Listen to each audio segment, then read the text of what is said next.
ਅੱਜ ਦੀਆਂ ਖਬਰਾਂ ਵੱਲ ਆਈਏ ਤੇ ਇੰਡੀਆ ਨੇ ਕਿਹਾ ਆ ਵੀ ਜੋ ਕੈਨੇਡਾ ਆ ਉਸ ਦੇ ਬਾਰੇ ਜੋ ਉਹਨਾਂ ਨੇ ਸਟੇਟਮੈਂਟ ਜਾਰੀ ਕੀਤੀ ਸੀ ਵੀ ਉਹਨਾਂ ਦੇ ਜਿਹੜੇ ਡਿਪਲੋਮੈਟ ਆ ਉਹਨਾਂ ਨੂੰ ਘਟਾ 41 ਜਾਣਿਆਂ ਨੂੰ ਉੱਥੋਂ ਬਾਹਰ ਕੱਢਣ ਲਈ ਕਿਹਾ ਗਿਆ। ਉਹ ਕਹਿੰਦੇ ਵੀ ਅਸੀਂ ਉਸ ਸਟੇਟਮੈਂਟ ਦੇ ਉੱਤੇ ਪੱਕੇ ਹੈਗੇ ਆ। ਸੋ ਇਹ ਚੇਂਜ ਨਹੀਂ ਹੋਣ ਜਾ ਰਹੀ। ਇੰਡੀਆ ਦੇ ਐਕਸਟਰਨਲ ਅਫੇਅਰ ਮਿਨਿਸਟਰੀ ਦੇ ਸਪੋਕਸਪਰਸਨ ਅਰਿੰਦਮ ਬਾਗਚੀ ਉਹਨਾਂ ਨੇ ਪ੍ਰੈਸ ਕਾਨਫਰੰਸ ਦੇ ਵਿੱਚ ਦੱਸਿਆ ਹੈਗਾ। ਸੋ ਟੋਟਲ ਇਸ ਟਾਈਮ 62 ਦੇ ਕਰੀਬ ਡਿਪਲੋਮੈਟਸ ਆ ਕੈਨੇਡਾ ਦੇ ਇੰਡੀਆ ਦੇ ਵਿੱਚ ਤੇ ਉਹਨਾਂ ਨੂੰ ਘਟਾ ਕੇ 41 ਕੀਤਾ ਗਿਆ ਹੈਗਾ ਆ। ਤੇ ਵਿਜ਼ਟਰ ਵੀਜ਼ਾ ਵੀ ਕੈਨੇਡੀਅਨਸ ਦੇ ਲਈ ਉਹਨਾਂ ਨੇ ਇੰਡੀਆ ਵਾਲਿਆਂ ਨੇ ਕੈਂਸਲ ਕੀਤਾ ਹੋਇਆ ਆ। ਪਰ ਕੈਨੇਡੀਅਨ ਪ੍ਰਾਈਮ ਮਿਨਿਸਟਰ ਕਹਿੰਦੇ ਜਸਟਿਨ ਟਰੂਡੋ ਹਜੇ ਤੱਕ ਸ਼ਾਂਤ ਹੈਗੇ ਆ ਤੇ ਉਹ ਕਿਸੇ ਤਰ੍ਹਾਂ ਦੀ ਜਿਹੜੀ ਡਿਪਲੋਮੈਟਿਕ ਕਲੈਸ਼ ਆ ਤੇ ਉਹਦੇ ਵਿੱਚ ਨਹੀਂ ਜਾ ਰਿਹਾ ਤੇ ਉਹਨਾਂ ਨੇ ਸਟੇਟਮੈਂਟ ਵੀ ਜਾਰੀ ਕੀਤੀ ਸੀ ਵੀ ਅਸੀਂ ਇਸ ਮੁੱਦੇ ਨੂੰ ਪ੍ਰਵੋਕ ਜਾਂ ਐਸਕਾਲੇਟ ਨਹੀਂ ਕਰਨਾ ਚਾਹੁੰਦੇ ਹੈਗੇ। ਸਟੋਰੀ ਤੁਹਾਨੂੰ ਸਾਰਿਆਂ ਨੂੰ ਪਤਾ ਹੀ ਆ ਵੀ ਹਰਦੀਪ ਸਿੰਘ ਨਿੱਜਰ ਉਹਨਾਂ ਦੇ ਕਤਲ ਤੋਂ ਬਾਅਦ ਕਿਸ ਤਰ੍ਹਾਂ ਜਿਹੜੀ ਇਹ ਚੱਲੀ ਹੈਗੀ ਆ। ਤੇ ਦੂਸਰੇ ਪਾਸੇ ਜਿੱਦਾਂ ਟੈਨਸ਼ਨ ਵਧੀ ਆ ਮੋਦੀ ਤੇ ਕੈਨੇਡਾ ਦੀ ਸਰਕਾਰ ਦੇ ਵਿੱਚ, ਕੈਨੇਡੀਅਨ ਕਾਲਜਸ ਨੇ ਆਪਣੇ ਸਟੂਡੈਂਟਸ ਨੂੰ ਸ਼ੋਰ ਕੀਤਾ ਹੈ ਵੀ ਅਸੀਂ ਉਸੇ ਤਰ੍ਹਾਂ ਜਿਹੜੇ ਆ ਐਡਮਿਸ਼ਨ ਕਾਲਜਸ ਦੇ ਵਿੱਚ ਦਿੰਦੇ ਰਹਾਂਗੇ। ਅਗਲੇ ਸਮੈਸਟਰ ਦੇ ਵਿੱਚ ਵੀ ਹੋਣਗੇ। ਪਰ ਜੇ ਡਿਪਲੋਮੈਟ ਸਟਾਫ ਘਟਾਏ ਗਏ ਤਾਂ ਨੈਚੁਰਲੀ ਜਿਹੜੇ ਵੀਜ਼ੇ ਆ ਉਹ ਬਹੁਤ ਸਲੋ ਹੋ ਜਾਊਗੇ।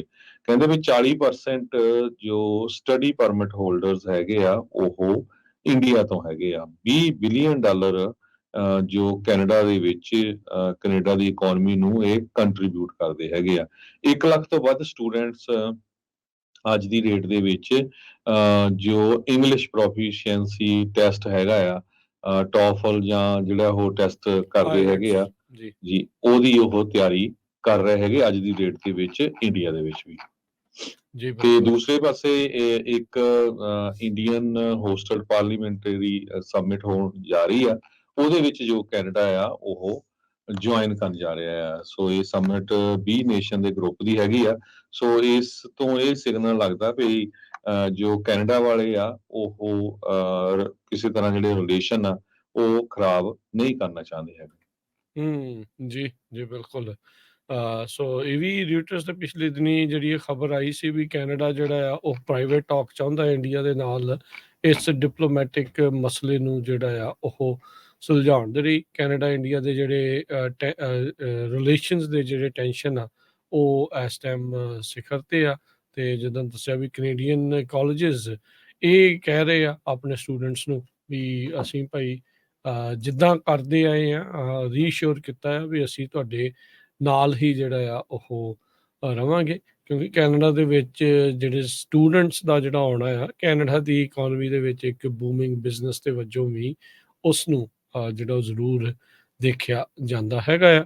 ਸੋ by far Canada largest source ਹੈਗਾ ਆ।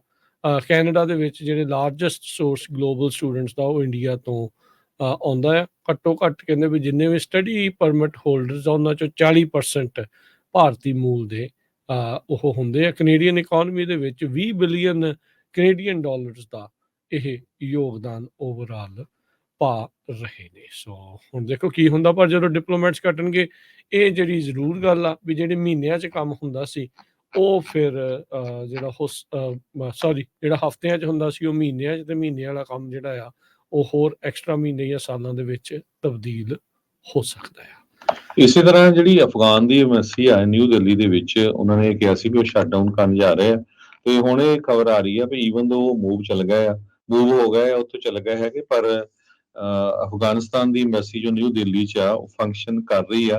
ਕਹਿੰਦੇ ਵੀ ਉਹ ਜੋ ਅਫਗਾਨ ਨੈਸ਼ਨਲਸ ਆ ਉਹਨਾਂ ਦੇ ਲਈ ਐਮਰਜੈਂਸੀ ਸਰਵਿਸਿਜ਼ ਦੇ ਲਈ ਉਹਨਾਂ ਨੇ ਖੋਲ ਰੱਖੀ ਹੈਗੀ। ਜੀ